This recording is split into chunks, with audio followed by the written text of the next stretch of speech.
नमस्कार। समय संवाद में आपका स्वागत है। मैं हूं सर्वेश कुमार सिंह। उत्तर प्रदेश में कांग्रेस पार्टी अपने रिवाइवल का प्रयास कर रही है। कांग्रेस की ये कोशिश नए अध्यक्ष अजय राय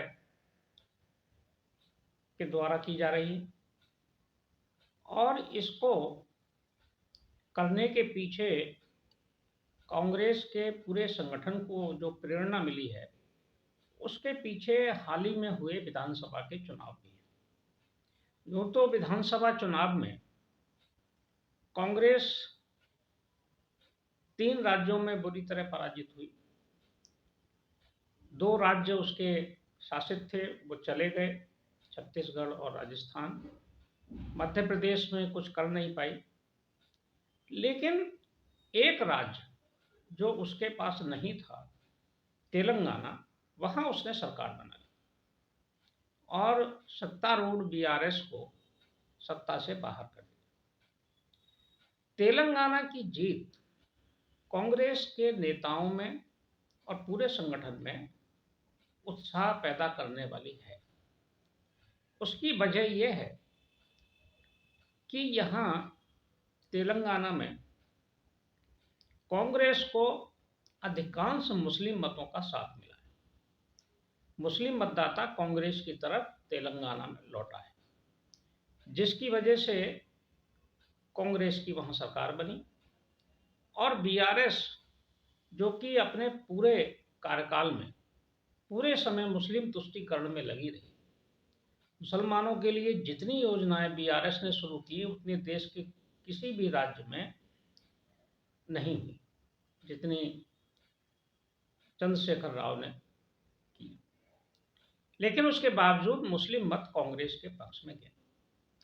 ये जो ध्रुवीकरण हुआ, इसने कांग्रेस में एक उत्साह का संचार किया है और कांग्रेस को अब ये लगता है कि अगर वो अकेले भी लड़े तब भी देश में और विशेष रूप से उत्तर प्रदेश में उसे मुस्लिमों का साथ मिलेगा। ये बात हालांकि इंडिया गठबंधन के जो दूसरे सहयोगी हैं, रालोद और समाजवादी पार्टी, उनके लिए चिंता की बात होगी कि मुस्लिम वोट एक तरफा कांग्रेस की तरफ जाए। लेकिन ऐसा कांग्रेस के लोगों को विश्वास है, क्योंकि मध्य प्रदेश और राजस्थान, छत्तीसगढ़ में भी मुस्लिम मतदाता कांग्रेस के साथ रहा। यही वजह है कि छत्तीसगढ़ में कांग्रेस मात्र 2% कम मत प्राप्त करके पराजित हुई। राजस्थान में 4% मतों का ही केवल अंतर था। मत प्रतिशत में मध्य प्रदेश में अंतर हालांकि ज़्यादा है, 8% का है, लेकिन वहाँ भी मुस्लिम मत कांग्रेस को ही मिला है। यहाँ लगभग 70 प्रत्याशी समाजवादी पार्टी ने भी खड़े किए थे, लेकिन उनको मुस्लिम मत नहीं मिले। इसके वजह से कांग्रेस को लगता है कि देश भर का मुसलमान अब उसकी तरफ लौट रहा है और ये वो उत्तर प्रदेश में भी होते हुए देखना चाहती है। इसी उत्साह के बाद कांग्रेस ने उत्तर प्रदेश में एक जनसंपर्क अभियान शुरू करने का फैसला किया है और इसका नाम दिया है यूपी जोड़ो यात्रा। यूपी जोड़ो यात्रा की हालांकि सांकेतिक शुरुआत कल वाराणसी में प्रदेश अध्यक्ष अजय राय ने कर दी। उन्होंने वाराणसी नगर में यात्रा निकाली, जनसंपर्क भी किया, मंदिरों में, गुरुद्वारों में भी गए, लेकिन उसकी विधिवत शुरुआत 20 तारीख से, यानी कि 20 दिसंबर से सहारनपुर से होगी और ये यात्रा सहारनपुर से शुरू होकर पश्चिमी उत्तर प्रदेश के विभिन्न जिलों में होते हुए मुजफ्फरनगर, बिजनौर, मुरादाबाद, अमरोहा, बरेली, रामपुर, शाहजहांपुर, सीतापुर होते हुए लखनऊ पहुंची और लखनऊ में शहीद स्मारक पर इसका समापन। यात्रा लगभग 25 दिन चलेगी, जैसा कि घोषित किया गया है। और यात्रा का जो रूट निर्धारित किया है कांग्रेस ने, ये भी उन प्रमुख स्थानों पर यात्रा को ले जाने का निर्णय हुआ है जो मुस्लिम बाहुल्य है। इससे स्पष्ट होता है कि कांग्रेस की नज़र मुस्लिम मतदाताओं पर रही है। और ये सभी वो क्षेत्र हैं जहां से कांग्रेस जीतती भी रही। कांग्रेस सहारनपुर, बिजनौर, मुरादाबाद, बरेली और लखीमपुर खीरी, इधर सभी जगह वो अतीत में जीतती रही है और ये मुस्लिम प्रभाव का भी क्षेत्र है। कांग्रेस को लग रहा है कि वो अपना पुनर्जीवन फिर से अपने वोट बैंक को वापस लौटाकर कर सकती है।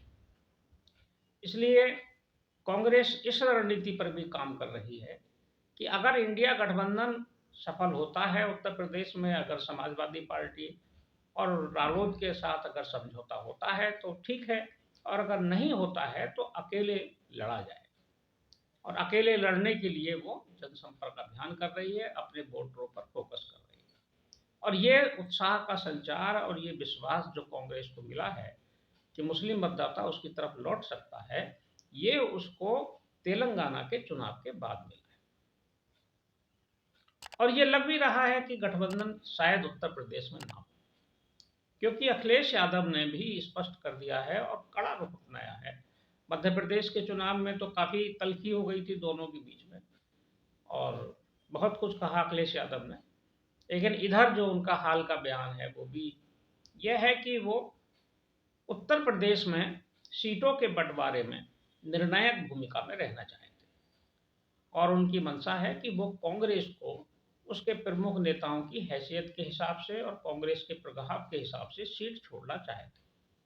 यानी कांग्रेस उत्तर प्रदेश में अखिलेश यादव के निर्णय पर निर्भर करे, उनके फैसले के हिसाब से ही चुनाव लड़े, जो संभव नहीं लगता, क्योंकि कांग्रेस राष्ट्रीय दल है और कांग्रेस को लगता है कि वो पूरे देश में सभी जगह उसका अस्तित्व है, तो उत्तर प्रदेश में वो समझौता शायद ना हो, और अगर हो भी तो हो सकता है कि पश्चिम उत्तर प्रदेश में उसका समझौता रालोद से भी बात चल रही है, लेकिन रालोद का अभी कोई निर्णय सामने नहीं आया है और वो संशय बना हुआ है कि इंडिया गठबंधन में ही रहेंगे या एनडीए के साथ चले जाएंगे, कुछ भी हो सकता है रालोद, क्योंकि रालोद पहले भी एनडीए के साथ जा चुके हैं, पहले भी भाजपा की सरकार में अजीत सिंह रह चुके हैं, तो इस बार भी जा सकते हैं, ऐसा कुछ नहीं है।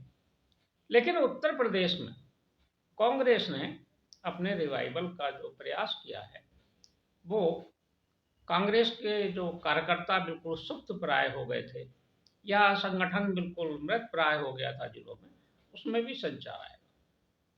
और ये अच्छा भी होगा कि कांग्रेस खुद अपने पैरों पर खड़ी होकर भाजपा का मुकाबला करे पूरे राज्य में, तो शायद बेहतर स्थिति बन सकती है।